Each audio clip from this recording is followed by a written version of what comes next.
forecast equal forecast x known y known xs.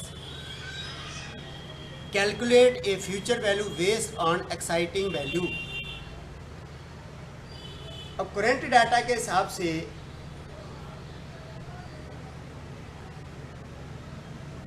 यानी मौजूदा data के हिसाब से फ्यूचर के प्रेडिक्शन या अनुमान लगाता है। ठीक है ना। तो चलो फार्मूला पे चलते हैं।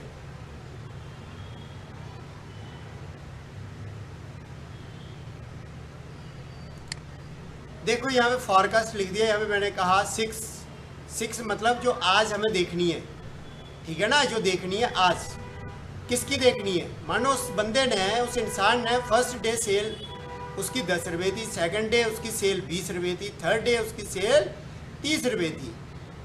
यानी कि पहले दिन 10 रुपये, दूसरे दिन 20 रुपये और तीसरे दिन उसकी सेल, फर्स्ट डे उसकी सेल 10 रुपीज़, सेकंड डे उसकी सेल 20 रुपीज़, थर्ड डे उसकी सेल 30 रुपीज़। हम ये देखना चाहते हैं कि छठे दिन उसकी सेल कितनी होगी, फॉर एग्जाम्पल, है ना।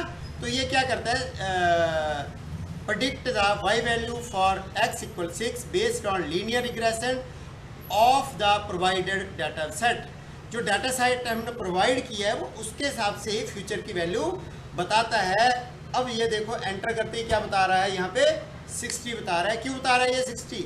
ये इसलिए बता रहा है 60 क्योंकि फर्स्ट डे के हिसाब से उसकी 10 थी, सेकंड डे के हिसाब से 20 थी, थर्ड डे के हिसाब से 30 थी। तो उसने आगे अपने आप प्रेडिक्शन लगा दिया कि फोर्थ डे पे कितनी होगी, 40 होगी, फिफ्थ डे पे कितनी होगी, 50 होगी और सिक्स डे पे 60 हो जाएगी। ठीक है।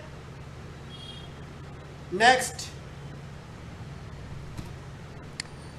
क्या हमारा, नेक्स्ट हमारी यहाँ पे डेट डाल दी है। ठीक है ना। कॉलम ए में टाइमलाइन डेट, कॉलम बी में वैल्यू। ठीक है ना। डेट 1 जनवरी 2006, 1 फरवरी 26, 1 मार्च 26। सेल थी उसकी 1200, 1350 एंड 15। अब हम ये देखना चाहते हैं कि अब कैसे काम करेगा ये। तो इसको क्या, इसका नाम होता है forecast.ets। forecast.ets target date value timeline. ये टाइमलाइन के हिसाब से काम करता है। Forecast future value using exponential smoothing ETS algorithm. अब ये क्या करता है, ये एक्सपोनेंशियल स्मूथिंग ईटीएस एल्गोरिदम का यूज करके फ्यूचर के मान का प्रेडिक्शन लगाता है, विशेषकर टाइम सीरीज डाटा के लिए। ठीक है ना, जिसमें टाइम मतलब ये डेट डली हुई होती है। तो देखो सीधी सी बात है, 1 जनवरी 26 पे क्या था इसका 1200, फिर 1 फरवरी इतना, फिर 1 मार्च इतना। अब आज के हिसाब से देखा जाए कब, 1/4 मतलब 1 अप्रैल 2026 को उसकी प्रेडिक्शन क्या रही, तो जो भी रहेगी वो यहाँ पे आ जाएगा। ठीक है ना। क्या है 1666। forecast.ets.conf forecast.ets.conf target date value timeline return a confidence interval for the forecast value। देखिए पूर्व अनुमानित मान के लिए कॉन्फिडेंस इंटरवल मार्जिन या सीमा रिटर्न करता है। फॉरकास्ट ईटीएस किस तरह से काम करता है, तो देखो ये क्यों नहीं समझ आया, सीधे से देखो ना। सबसे पहले B115 से B117, फिर कोमा A115 से A117, तो ये बता दिया उसने। ठीक है ना, समझ गए, समझ आ गया ये वाला। हाँ तो चलो मैं वही बता रहा हूँ। ठीक है ना, इसको देखो forecast.ets.conf डेट, सबसे पहले इंपॉर्टेंट बात यह है कि हमें आज की डेट वो देखनी होती है जो जिस डेट को आप देख रहे हैं। तो कौन सी डेट को देख रहे हैं आप देख रहे हैं 1/6/2026, 1/6/2026 को आप देख रहे हैं। क्या कर रहे हैं? 1/4/2026 को देख रहे हैं। किसका देखना है? वही देखना है B123 से लेकर B127 के बीच में, बड़ी यानी कि 123 से लेकर B127 में और A123 से लेकर A127 में क्या है? डेट है। तो क्या करते ही क्या बताएगा आंसर? एंटर करते ही क्या आ गया? 47। ठीक है ना?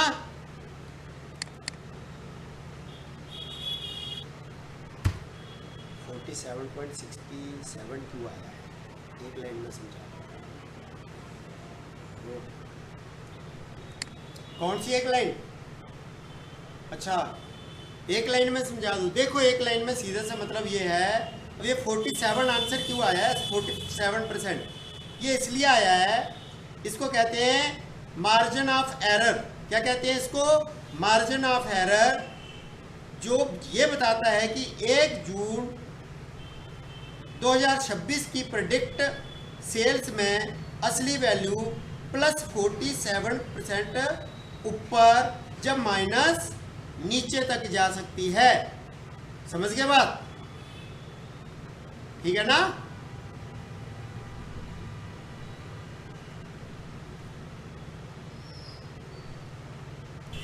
अब ये हमारी क्या आई? 40 एरर ऑफ मार्जिन क्या आया? 47 आया।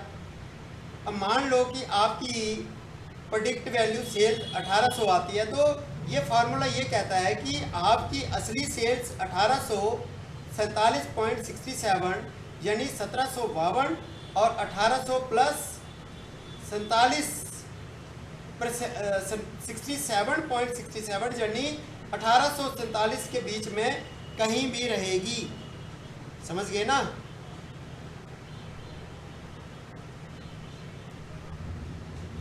forecast.ets seasonality for value timeline calculate the length of the seasonal pattern in the data set। अब सीजनलिटी का मतलब क्या हो गया?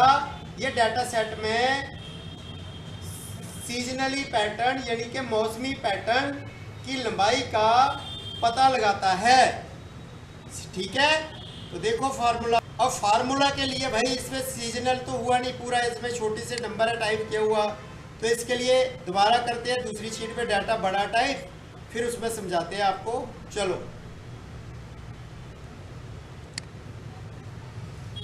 तो यहाँ पे देखो भाइयों, यहाँ पे 1/1/2025 को 1200 रुपये थी उस इंसान की सेल, और 1/12/2025 को उसने 2300 रुपये सेल थी उसकी, और 1/1/2026 को उसकी 1300 सेल थी। ठीक है?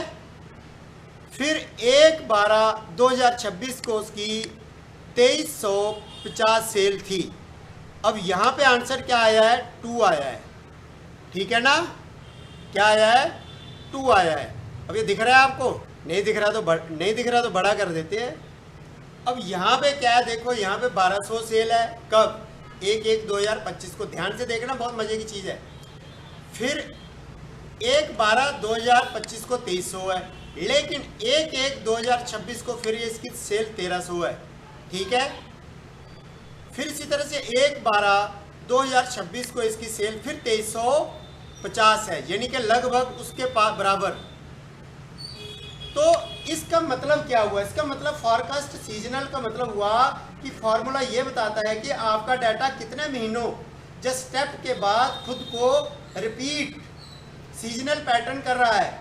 जैसे ये आंसर 2 है, तो इसका मतलब 12 महीनों के बाद हमारा डाटा जो है वो क्या कर रहा है? वो इतने टाइम पीरियड बाद हमारी सेल का पैटर्न उतार चढ़ाव दोबारा रिपीट हो रहा है। मतलब उतार चढ़ाव समझ रहे हैं कैसे? ऐसे उतार, यहाँ पे देखो पिछले साल 1/1/2025 को 1200 रुपये की सेल थी, लेकिन वही 1/1/2026 को फिर 1300 की सेल है। कहाँ से? मतलब पिछले महीने 2300 सेल होती है। कब? 1 दिसंबर 2025 को 2300 सेल होती है, लेकिन जैसे ही 1/1/2026 आता है तो 1300 सेल होती है। तो वो क्या बता रहा है कि 2 बार रिपीट हुआ है, उतार चढ़ाव आपका दोबारा 2 बार रिपीट हुआ है। क्यों हुआ 2 बार?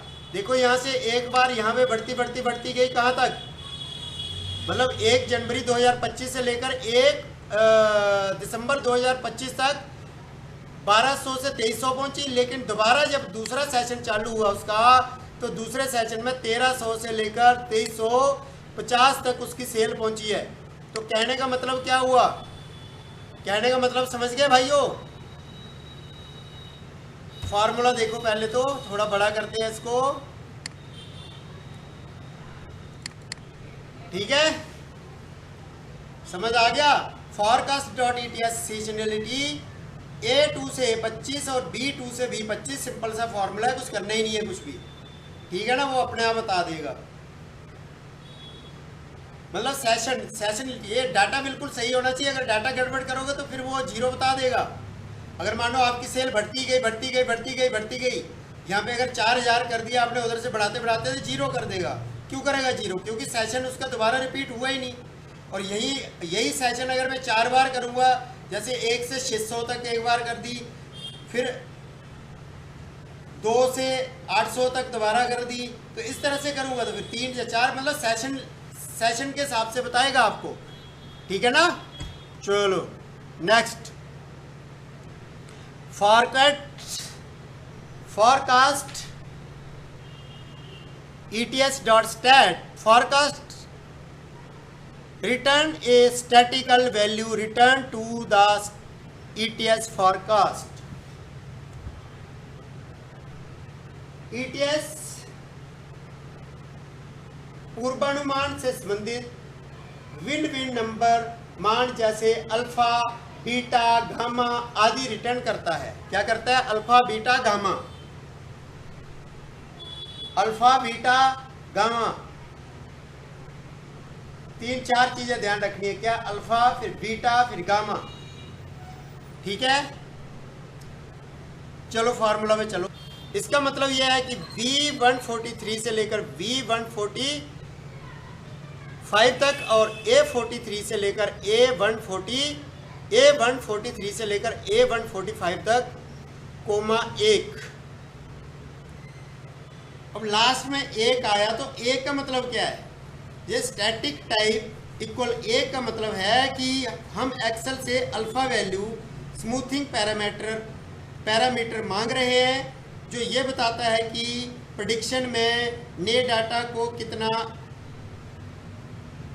महत्व दिया गया है, ठीक है ना। और आंसर क्या आया? एंटर करते देखो 0.9 आ गया। और अल्फा वैल्यू ये बताता है कि प्रेडिक्शन करते समय नए डाटा रिसेंट सेल्स को 90% से ज़्यादा वेटेज दिया जा रहा है। क्या दिया जा रहा है? वेटेज दिया जा रहा है, ठीक है ना।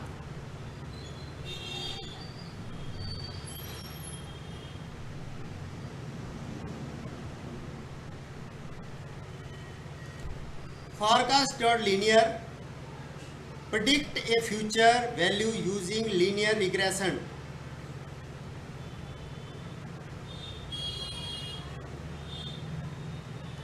Predict a future value using linear regression.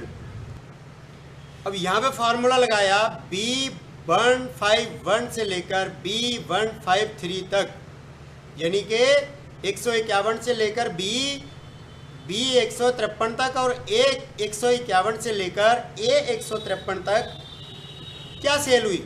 देखो, फर्स्ट सेल हुई 100 रुपये, सेकंड सेल 150, थर्ड सेल 200 हुई। तो ये है क्या? ये सबसे पहले ये फॉरकास्ट लीनियर है क्या? ये फॉरकास्ट का ही एक न्यू इरा फंक्शन है जो लीनियर रिग्रेशन से फ्यूचर की वैल्यू की प्रेडिक्ट करता है, यानी कि प्रेडिक्शन करता है फ्यूचर की वैल्यू को, ठीक है। तो यहाँ पे क्या बताया उसने? 250। क्यों बताया? कि यहाँ पे 100 थी, यहाँ पे 150 थी, यहाँ पे 200 थी। तो सीधी सिंपल एक लाइन से उसने बता दिया कि नेक्स्ट रिजल्ट इसका क्या होगा? मतलब फोर्थ नंबर जाएगा जब, तो क्या होगा इसका रिजल्ट 250 होगा। गेट डाटा भी बता रहे हैं, पहले देखो growth the predict future value using and exponential trend और fits a growth curve based on exciting data. ये एक्सपोनेंशियल ट्रेंड ग्रोथ का यूज़ करके फ्यूचर के मानों का भविष्यवाणी करता है। ये डाटा के आधार पर ग्रोथ कर्व फिट करता है। तो देखिए इसको कैसे फिट करता है, फार्मूला देखो। तो यहाँ पे हमारा आएगा formula equal to GROWTH growth. फिर यहाँ पे ध्यान रखना है हमें कि क्या आएगा, सबसे पहले ये अमाउंट की वैल्यू आएगी ऐसे करके ये, ठीक है ना। मतलब रेवेन्यू जो हमारा आया है उस रेवेन्यू की सेलेक्ट कर दिया। तो 2022 का रेवेन्यू 10,000 था, 2023 का रेवेन्यू 15,000 था, 2024 का रेवेन्यू 20,000 था और 2025 का रेवेन्यू 25,000 था। फिर यहाँ पे कोमा लगा दिया। फिर 2022, 23, 24 और 25 को सिलेक्ट करना है, ध्यान रखना 2026 को नहीं करना। फिर कोमा लगाना है और अब क्या करना है, पूछना है 2026 में भाई प्रेडिक्शन करके बता, हे एक्सेल गुरु हमें ये बता कि 2026 की क्या होगी, है ना। तो जैसे ही हम एंटर करेंगे तो वो बता देगा कि 355 उसकी प्रेडिक्शन करके उसने बता दिया, ठीक है ना। प्रेडिक्शन एक्सपोनेंशियल रेवेन्यू यहाँ पे हमें बता देगा। कोई डाउट है तो बताओ, समझ आ गया। देखो सिंपल सी बात ये है भाइयों कि सबसे पहले क्या लेना है, रेवेन्यू लेना है। तो यहाँ पे हमने C113 से C116 के बीच में जो भी रेवेन्यू वाली लाइन है, दोबारा देख लो फार्मूला, अगर डाउट है तो।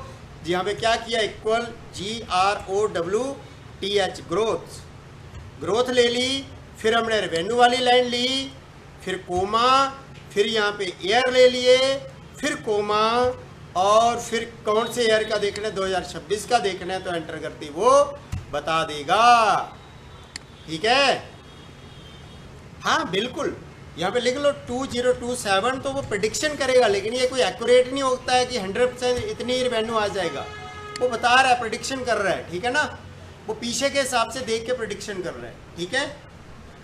चलो 2026 ही रहने दो यार।